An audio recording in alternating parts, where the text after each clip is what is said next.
তেহরানের আকাশে এখনও ভাসছে ধোঁয়া। বিস্ফোরণের শব্দ থেমে গেলেও শহরের ভেতর টান টান উত্তেজনা, শোক, ক্ষোভ আর প্রতিশোধের অগ্নিগর্ভ আবহের মধ্যেই ইরান পেল নতুন সর্বোচ্চ নেতা।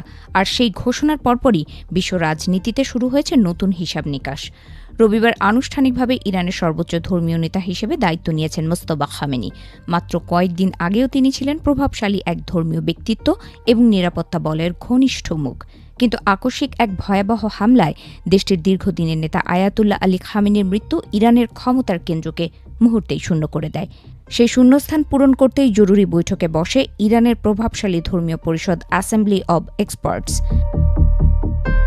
৮৮ সদস্যের এই পরিষদ দীর্ঘ আলোচনার পর শেষ পর্যন্ত ৫৬ বছর বয়সী মোস্তফা খামেনিকেই দেশের নতুন সর্বোচ্চ নেতা হিসেবে বেছে নেয়। বাবার মৃত্যুর মাত্র ৯ দিনের মাথায় এই সিদ্ধান্ত কার্যকর হয়। দায়িত্ব নেওয়ার পর থেকেই তিনি কার্যত ইরানের রাজনৈতিক ও সামরিক নীতির চূড়ান্ত নিয়ন্ত্রক হয়ে উঠেছেন। ইরানের নেতৃত্ব পরিবর্তনের এই ঘটনাকে ঘিরে আন্তর্জাতিক অঙ্গনে শুরু হয়েছে তীব্র প্রতিক্রিয়া। বিশেষ করে পশ্চিমা বিশ্বে এই নিয়োগ নিয়ে নানা প্রশ্ন উঠলেও চীন প্রকাশ্যে মোস্তফা খামেনির পাশে দাঁড়িয়েছে। সোমবার বেইজিং স্পষ্ট ভাষায় জানিয়ে দেয়, ইরানের নতুন নেতার নিয়োগ সম্পূর্ণভাবে দেশটির সাংবিধানিক প্রক্রিয়ার মধ্য দিয়েই হয়েছে। চীনের পররাষ্ট্র মন্ত্রণালয় বলেছে, কোনো সার্বভৌম রাষ্ট্রের অভ্যন্তরীণ বিষয়ে বাইরের শক্তির হস্তক্ষেপ গ্রহণযোগ্য নয়। এই অবস্থান থেকেই চীন যুক্তরাষ্ট্রকে সরাসরি সতর্ক করেছে। বেইজিংয়ের মতে ইরানের নেতৃত্ব নিয়ে বাইরের চাপ বা মন্তব্য পরিস্থিতিকে আরও জটিল করে তুলতে পারে।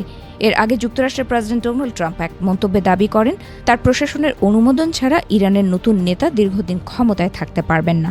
ট্রাম্পের এই বক্তব্য আন্তর্জাতিক মহলে বেশ আলোচনার জন্ম দেয়। চীনের পররাষ্ট্র মন্ত্রণালয়ের মুখপাত্র গো জিয়াকুন এই মন্তব্যের কঠোর সমালোচনা করেন। তিনি বলেন, কোনো দেশের সার্বভৌম সিদ্ধান্তে অন্য রাষ্ট্রের অনুমোদনের প্রশ্নই ওঠে না। প্রতিটি জাতির নিজস্ব রাজনৈতিক পথ বেছে নেওয়ার অধিকার রয়েছে। এর মধ্যেই মধ্যপ্রাচ্যের পরিস্থিতি আরও উত্তপ্ত হয়ে উঠেছে।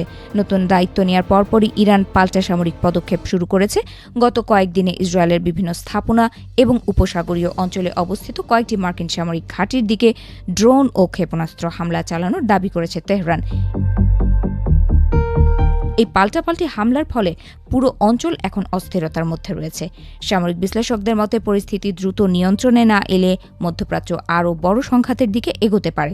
সবচেয়ে ভয়াবহ দিক হল, এই সংঘাতে সবচেয়ে বেশি ক্ষতিগ্রস্ত হচ্ছে সাধারণ মানুষ।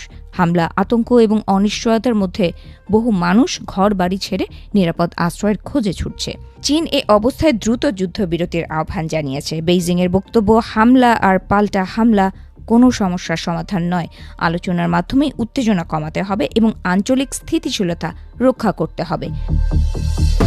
১৯৭৯ সালের ইসলামী বিপ্লবের পর এটি ইরানের তৃতীয় সর্বোচ্চ নেতার দায়িত্ব গ্রহণ। তবে মোস্তফা খামেনির সামনে পথ মোটেও সহজ নয়। একদিকে পশ্চিমা চাপ, অর্থনৈতিক অবরোধ ও সামরিক উত্তেজনা, অন্যদিকে দেশের ভেতরের রাজনৈতিক ও সামাজিক চাপ তাকে শুরু থেকেই কঠিন বাস্তবতার মুখে দাঁড় করিয়েছে।